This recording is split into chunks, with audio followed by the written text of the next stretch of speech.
So thanks for having me here. I appreciate the opportunity. Getting into it, I think, kind of requires us to take a step back.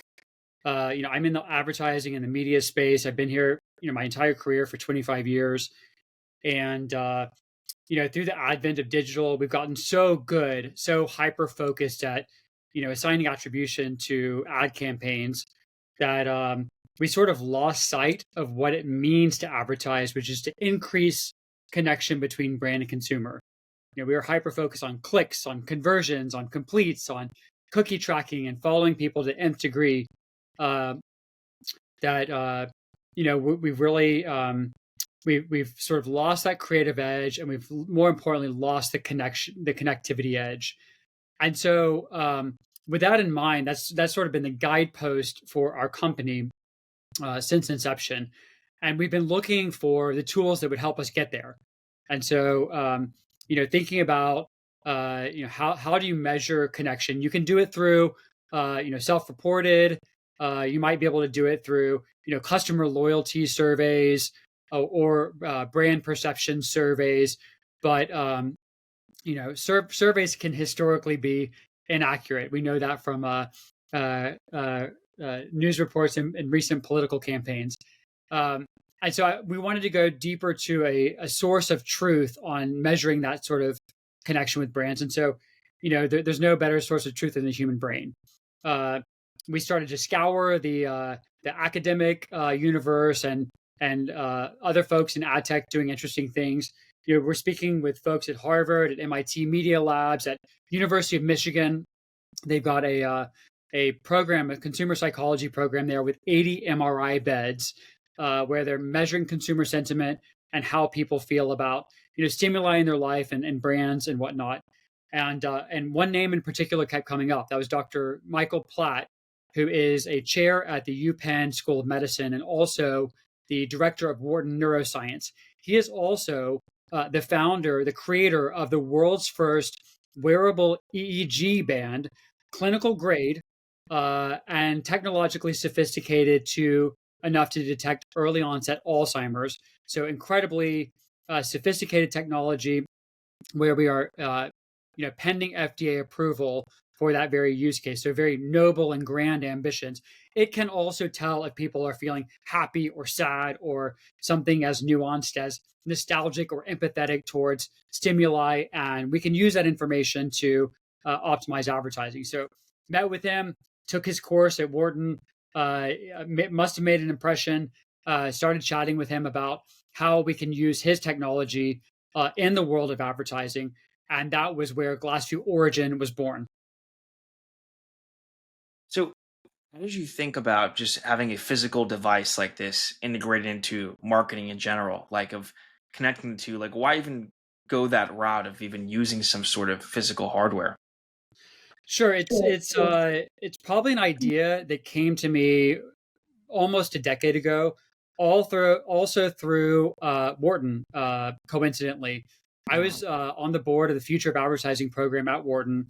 We were there was a conference back in 2016 led by Catherine Hayes and Professor Jerry Wind in London, and I remember learning at that conference someone sort of put the trajectory of marketing onto an overlay of this sort of sciences funnel with the sort of softer sciences at the top, and positing that marketing has historically been relegated to those softer sciences. Sociology, who's my target audience, maybe where do they live, maybe more recently in the past 100 years we've looked into psychology. Uh, but then it was sort of presented that, with the advent of digital, with high frequency trading, with hyper targeted geolocations, you can start to move into those harder sciences, be it geography, be it physics, be it chemistry, brain chemistry, and biology. And so that sort of that repositioned my mind into what our product roadmap could look like. And so, probably right after that conference, I was thinking, okay, how can we start integrating with biometric devices? How can we integrate with something like Fitbit or Whoop to understand heartbeat patterns, to understand, when's an opportune time to advertise to customers? Is it, after they've completed a 6 mile run? Do you want to advertise some water at that point? or is it right after somebody gets out of bed? Is that an opportune time to talk about physiological health or other ad campaigns? Probably not after someone has just meditated for an hour and is feeling self-actualized. Probably they're going to probably feel complete and without need, which is a good thing too. But so started thinking about devices then. Wasn't even really aware of neurometric devices until I started this journey in earnest 3 years ago. And then we really lucked out with the foremost expert in the field who has created the very thing we were looking for. And so rather than trying to partner with a biometric provider, I believe we've leapfrogged into something that's going to be much more salient, much more transformative to our industry than even biometric indicators, and they can work in tandem. That's not to say that we couldn't work with biometrics as well. So how much data can you get from the subconscious consumer? Like, and how valuable is that data? It's incredible. We can get everything from joy to empathy towards stress indications towards attention. You can get fatigue, which is very important in advertising, and then maybe the most important is you can also understand something called synchrony, which is a phenomenon where brain waves of audience members start to move in tandem as they receive a message with high credibility, and it is well received. A simple message, high credibility. This phenomenon of synchrony occurs. The highest form of that would be something called collective effervescence. So if you're at a concert with a lot of fans of a particular artist, and they hit the crescendo of the concert, your brain almost will emit drug-like uh, chemical reactions as all these brainwaves start to move in tandem, and something much bigger than the individual happens. And so that synchrony it's a huge initiative for Dr. Michael Platt, who is the father, the creator of the technology and where the tech is embarking as a mission. He believes that we have been, never been more isolated, lonely, drug addicted, suicidal as a population, and so his noble endeavor is to try to start bringing people back together. If you look, even 50 or 70 years ago, when we watched linear TV and we had three channels, people would all tune into the same thing. As a country, we all felt sort of like we were one. Now we each have our individual channels. People feel separate. And so, how can we measure synchrony as bringing people back together? That's a noble endeavor. But if you're a complete cynic and you think that advertisers are only out there to make a return on investment, it's also beneficial for that initiative to have healthy customers with high customer lifetime value. So there are all sorts of noble motivations here that I think would be backed up even by pure economics. So do you expect people to go and buy this, or is this something you're going to give to some people? Like, how do you see the physical product getting market fit? It's a bit of both. So Cogware last month, I think, had 10,000 people run through their deployment. They do big research studies with the likes of Fox and other networks. They work with the Cleveland Guardians, with several other high-ranking profile sports teams. One baseball player who I'm not at liberty to say the name of, but he was a recipient of the Rookie of the Year award, a very notable pitcher who we're working with, and we're able to see with a 95% confidence level, his neurometrics in the morning can Wow. predict his ERA that afternoon and subsequently. So the use cases from healthcare, understanding early symptoms of Alzheimer's and dementia, all the way to athletics, player focus, all the way to understanding high performance teams in a business sense. Are these teams gelled together? Is there a level of synchrony happening there, or is it a disparate group that is going to, by research standards, show that they're not going to be a high functioning team? So the use cases are myriad. In advertising, through Cogware's work, if we have an advertiser who has a wide enough target audience that we can deploy advertising to everyone who's organically wearing the band and have software on their laptops and their phones, then we may be able to get statistical stability, neurometric information by which we can model out, and then optimize advertising from that organic group. If, however, it's a very specific niche audience, we may have to build a panel, which we have before for large clients like Intel, where they were looking to reach IT purchasing decision makers in the UK, in Italy, and France. We didn't have that organically with Cogware. We had to build those panels, reach StatSig through that panel provider, and then optimize from there. Have you thought So about using the phone to just gather data on people instead of having another piece of physical hardware? the phone would be great if it could measure brainwaves. Yeah. So there is a physical component through which we have these nano sensors now. That's new. So neuroscience, neuromarketing is not new. Coke and Pepsi did famous trials back in the 1960s and 70s with MRI machines, and they were sort of taste testing Coke and Pepsi and looking at people's brain response to the stimuli through advanced neuroimaging. Uh, Neuroscience and neuromarketing have been deployed and studied for decades using electroencephalogram, which is the same technology that Cogware uses. What is absolutely new with Cogware is the portability of it. So you no longer have to have people in this, lab-like setting where you get the observer effect and probably a skewed neurometric reading. You're now getting environments where people can take the band, go home, forget that they're being observed, and start to have this true neurometric response to stimuli, and you get closer to the truth there. Not to mention the scale. As this thing takes off, as neurosensors become more viable in glasses that allow for augmented reality and virtual reality. Think about Meta's initiative right now with the awesome Ray-Ban integration. It's incredible. That will take off.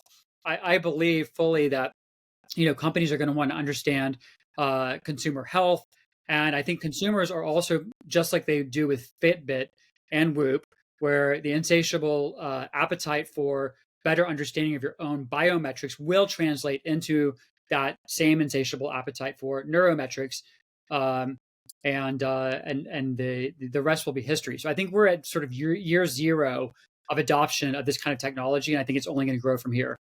How far away do you think it is from happening? I mean, how complicated is it to get these types of sensors in a pair of glasses? Gosh, that's within a matter of months, or even or just Wow, a year or two. Yeah, that's soon. Have you thought about developing your own glasses? absolutely. Or partnering with those who are doing just that. Hmm. And how expensive are these sensors that you need? It depends, and the cost is coming down. With the advances in technology and also with market demand. So, it used to be tens of thousands of dollars to build even a prototype. Now it's $1,000 or less to build each band, and Hmm. it's only going to come down from there. I mean, what other applications do you see this being useful for? Maybe even just outside of marketing, or is your focus purely on marketing specifically? For us, for GlassView, we are a marketing company, but because we are now an investor in Cogware, I feel this sort of new lease on life, this new raison d'etre for my entire career and existence.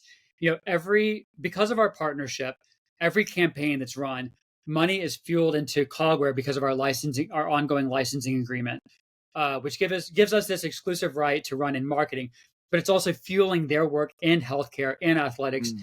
And so, my entire career, we've said things like, if you're ever stressed out about something, don't worry because we're not saving lives in advertising. Well, now that's kind of not true. We are we are really investing in the technology that will allow people to detect dementia early, to intervene early, to understand their own neurological, physiological limitations, and help optimize their life to be, better as a leader, better as an athlete, better as a sort of well-rounded, healthy individual. So those use cases are what really wake me up with this strong passion every morning. Mm. And I love on the marketing side also. I am a capitalist, and I think that it's not perfect, but it is the least of a lot of bad systems uh, that we've tried over the decades and centuries, as geopolitical politics have evolved. What other use cases can we look for? what about mental? What about mental stability? What about you know brain health from a mental health perspective? So understanding where does agitation come from? How can I mentally organically train my brain to be more calm? Um, what can I see visibly the effects of meditation every day and what that does to my brain? Can I see how that helps me connect to my family members and community even more? I think it was the Dalai Lama that said that most of the world problems would be solved if everyone would just stop and meditate for 15 minutes a day. We can measure that, neurometrically here. And the first step in identifying a problem and solving it is to measure it. So we now have that ability at scale. What does it look like when you're pitching a brand to adapt this type of technology and the insights that they can get from it? Like, how do you explain to them the benefits? It's all about emotion, and that's something we haven't been paying attention to enough in the past 15 years with the advent of digital. If the folks in the 1960s and Mad Men, they knew that. They knew how to not only get people's attention, which can be relatively binary, but they also knew how to make people feel. And we've really lost sight of that, over the past couple of decades.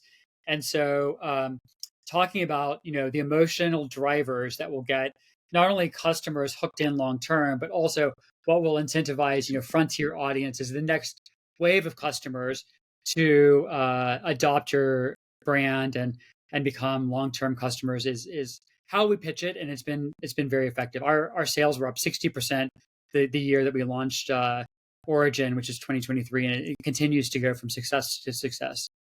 That's awesome.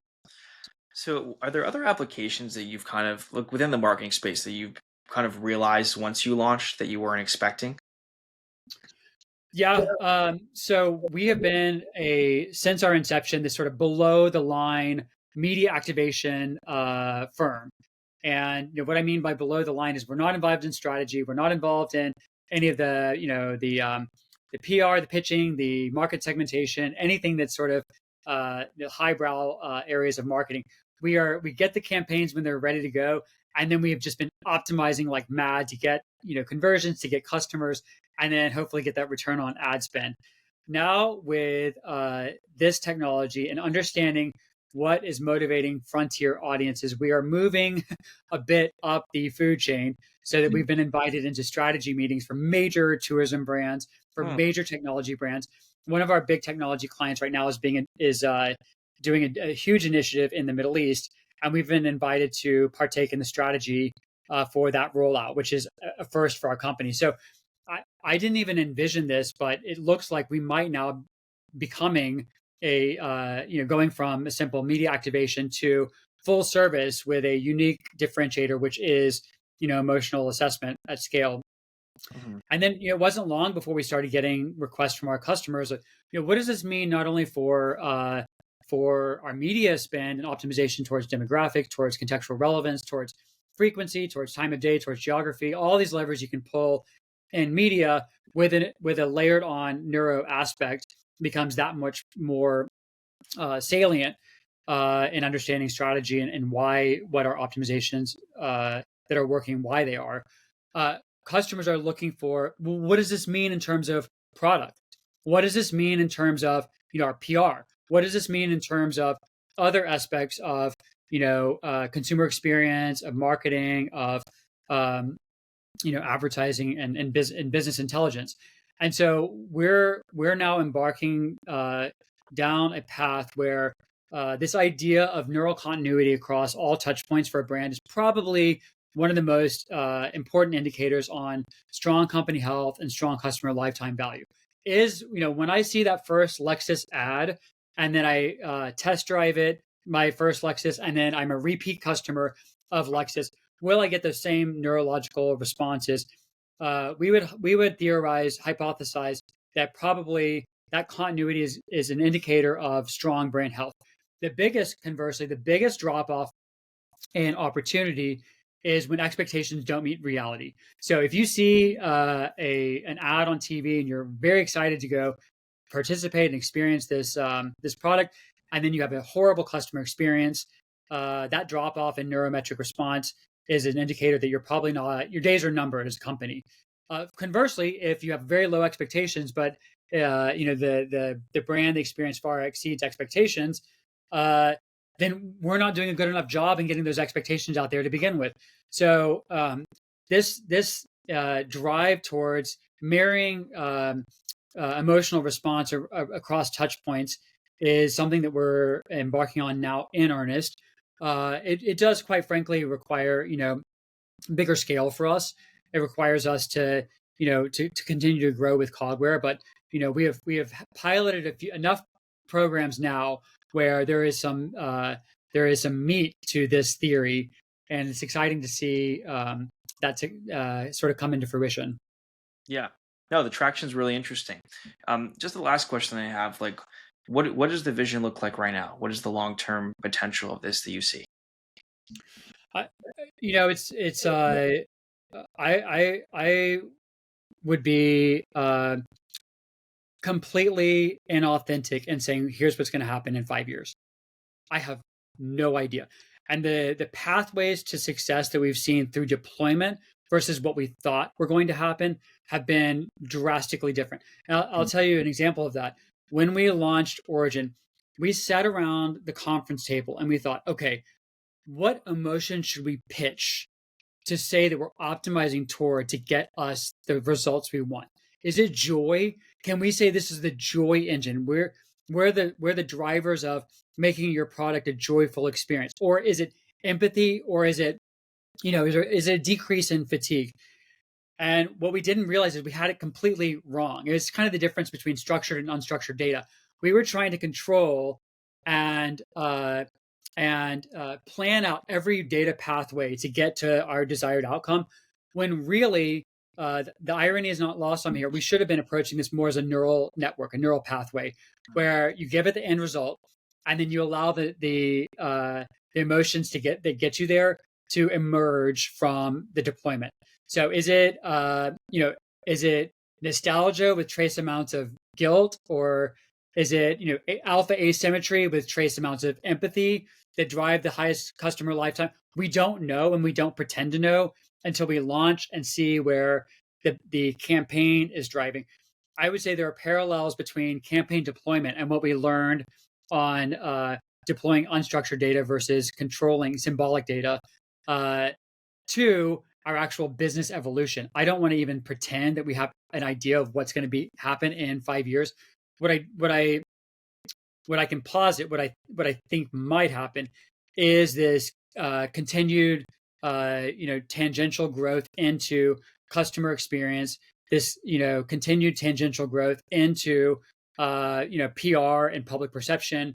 This continued tangential growth into ultimate strategy and how brands are positioning themselves from the jump.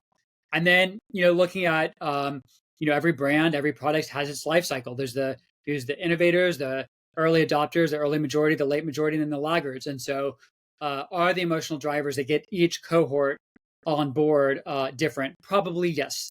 And Mm, we have some data showing just that as well. And so, how can we understand this sort of longitudinal approach towards marketing to really drive brands into the 21st century? yeah. Well, I appreciate you taking the time and doing this. I think it's a radically different approach that you've developed here, and it's quite exciting to see how you can measure emotion, understand emotion when it comes to marketing. And I mean, marketing is super emotional, so having this new way to quantify that is I mean, I think it's essential. And I'm excited to see what you're going to do next with it and how you'll scale it. And appreciate you taking the time and doing this.